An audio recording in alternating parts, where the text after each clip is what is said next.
Hai semua, di antara mesin dan alat berat yang digunakan dalam konstruksi serta pertambangan memiliki ukuran yang sangat fantastis dan beratnya ini bisa mencapai hingga ribuan ton. Oleh karena itu, untuk memindahkannya ke lokasi lain tentu bukanlah perkara yang mudah karena harus membutuhkan perencanaan serta persiapan yang matang. Dan berikut ini adalah beberapa pemindahan alat berat yang terbesar di dunia. Tambang Moma. Tambang Moma merupakan salah satu tambang titanium terbesar di dunia yang berlokasi di Mozambik, Afrika Selatan. Tambang ini dimiliki dan dioperasikan oleh Kenmare Resources, yakni perusahaan yang bergerak dalam bidang pertambangan yang bermarkas di Dublin di Irlandia. Tambang ini mampu menghasilkan ilmenit sebanyak 1,2 juta ton per tahun. Ilmenit ini adalah oksida mineral titanium besi. Dengan kata lain, ilmenit ini adalah biji paling penting untuk mencari titanium. Tambang Moma mulai beroperasi sejak tahun 2007 dan pada tahun 2020 yang lalu, tambang Moma ini direncanakan akan dipindahkan ke daerah Pilvili. Di tempat baru tersebut, memiliki deposit titanium ore sebanyak 6 miliar ton yang dapat ditambang selama 100 tahun. Jarak menuju tempat lokasi baru tersebut adalah 23 km.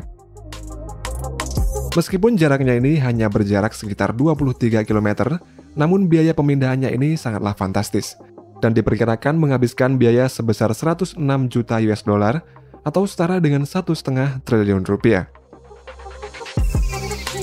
Pada tambang ini, terdapat Wet Concentrator Plant atau disebut dengan WCP.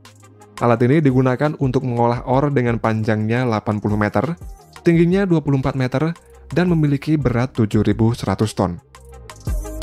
Selain WCP, sebuah dredger juga ikut dipindahkan ke lokasi baru, dan dredger tersebut memiliki berat 1.700 ton.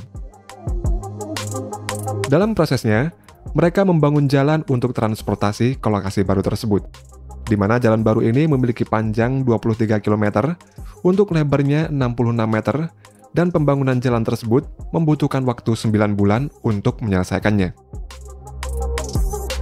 Setelah itu, mereka membuat kolam buatan untuk memindahkan WCP dan dredger. Kemudian di bawahnya dibangun bantalan beton untuk menopangnya. Dan untuk proses pemindahannya terdiri dari 2 tahap, yakni tahap pertama memindahkan dredger, dan yang kedua barulah WCP. Untuk memindahkan dredger, digunakan hidrolik untuk mengangkatnya, lalu 2 unit rel SPMT ditaruh di bawahnya. Proses pengiriman dredger ke lokasi baru tersebut membutuhkan waktu sekitar 3 hari, dengan kecepatan maksimum 1,8 km per jamnya. Setelah dredger, selanjutnya adalah memindahkan WCP. Dalam prosesnya sama seperti dredger tadi, yaitu di bawah WCP ditaruh beberapa trailer SPMT, lalu dipindahkan. Dalam pemindahan WCP tersebut bergerak dengan kecepatan 1 km per jam dan merupakan pemindahan peralatan tambang yang terbesar di Afrika. Alat terbesar ini tiba di lokasi baru pada 25 September 2020 dan ditaruh di atas bantalan beton. Setelah itu, lokasi tempat WCP dan dredger ini dialiri dengan air sehingga alat tersebut mengapung di atas air. Untuk selanjutnya, WCP dan dredger dipindahkan ke area lokasi tambang melewati sungai yang membutuhkan waktu beberapa jam. Dan terakhir, di lokasi WCP dan dredger dibangun sebuah tanggul untuk memisahkan sungai dengan area tempat WCP dan dredger berada.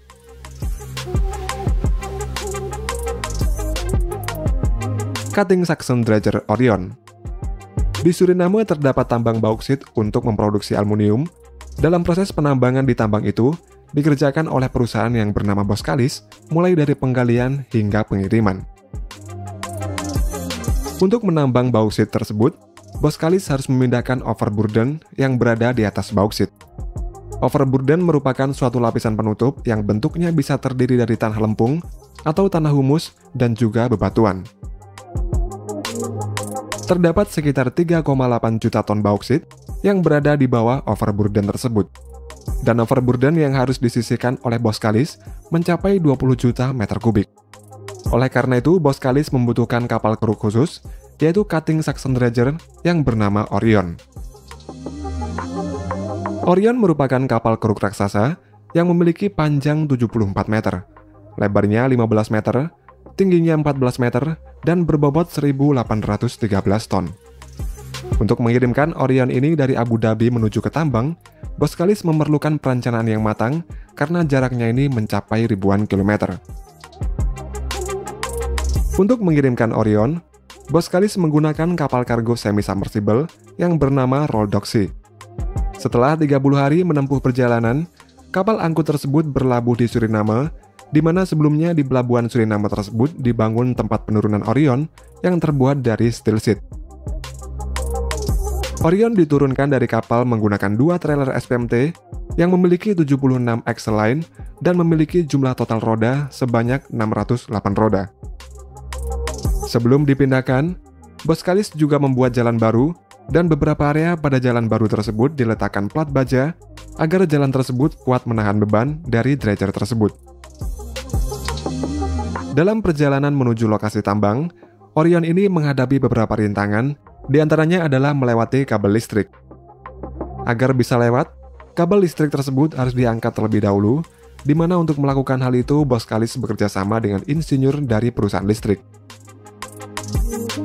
Rintangan selanjutnya adalah sebuah jembatan. Sebelum dilewati, jembatan tersebut harus diperkuat strukturnya terlebih dahulu menggunakan 5 support beam yang masing-masingnya memiliki panjang 22 meter. Untuk rintangan terakhirnya, Orion harus melewati jalanan agak curam dan licin agar sampai pada lokasi tambang. Setelah itu, agar sampai ke lokasi pengerukan, dibangun sebuah launch pit setinggi 1,5 meter dan nantinya dredger akan diletakkan di atasnya, kemudian akan digenangi dengan air. KU-800 Bucket Wheel Excavator. Di Republik Ceko terdapat banyak tambang batu bara, dan salah satu tambang tersebut adalah tambang lignit Versani. Batu bara lignit seringkali disebut dengan batu bara coklat, yaitu sebuah batuan sedimen coklat dan halus yang terbentuk dari gambut yang terkompres secara alami. Dan lignit ini dianggap sebagai tingkatan terendah dari batu bara karena suhu panasnya yang relatif rendah, dan lignit memiliki kandungan karbon sekitar 60-70%. Pada tambang ini terdapat berbagai macam mesin dan alat berat yang digunakan. Salah satunya adalah KU-800 Bucket Wheel Excavator. KU-800 ini memiliki panjang 170 meter, tingginya 52 meter, memiliki berat 4.400 ton, yang mana berat tersebut sama dengan berat 131 pesawat Boeing 737. Pada waktu itu, KU-800 ini selesai diperbaiki dan dilakukan perawatan. Dan lokasi perbaikan tersebut adalah 1 km dari tambang Versani. Untuk menuju ke lokasi tambang tersebut, KU-800 ini bergerak sendiri menuju ke lokasi penambangan dengan menggunakan 2 kakinya yang berbentuk seperti papan ski. KU-800 bergerak dengan kecepatan 1,5 meter per menitnya dan membutuhkan beberapa hari agar KU-800 ini dapat sampai ke tujuannya. Saat melakukan perjalanan, KU-800 ini juga menghadapi rintangan, yakni melewati kabel listrik.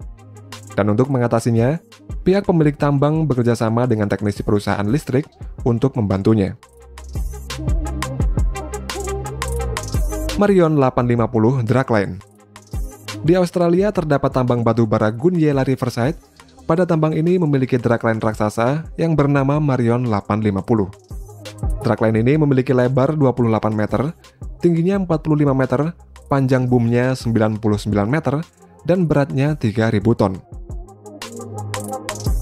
Pada tahun 2017 yang lalu, rencananya dragline ini akan dipindah ke lokasi lain yang berjarak 100 km dari tambang Goonyella. Untuk memindahkannya ini membutuhkan perencanaan selama 18 bulan dan membutuhkan tim sebanyak 80 orang.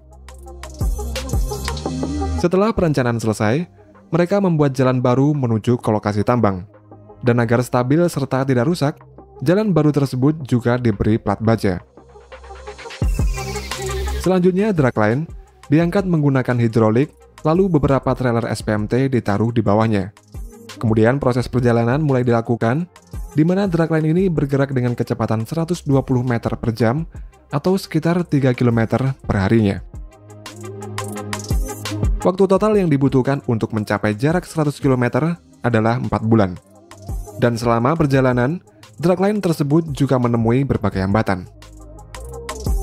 Hambatan tersulit adalah melewati rel kereta api, karena waktu untuk melewati rel tersebut hanya bisa dilakukan 1 hari saja dalam sebulan, dan jika penyeberangannya tidak tepat waktu, maka mereka harus menunggu 1 bulan lagi untuk melewatinya.